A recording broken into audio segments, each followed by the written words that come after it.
Сәлеметсіздер ме, құрметті көрермен?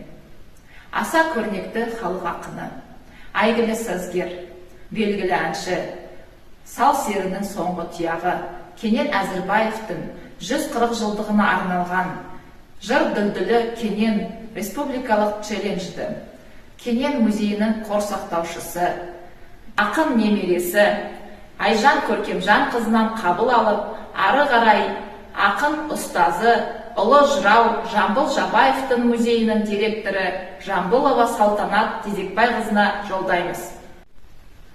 Кенен Әзірбаевтың «Жан серігім домбыра» өлеңі. Жан серігім домбыра, жастан алдым қолыма, талаптанып тайқымай, түстім қиын жолына.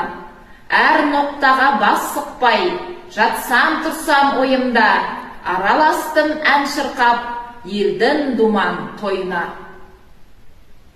Бұл өнерді сатпаймын, байдың мың сан қойына, ұрлап кетер мал емес, тығып кетер ақша емес, өліп кетер ат емес, тозып қалар зат емес, қолқалап досың ала алмас, алса да айдап бара алмас.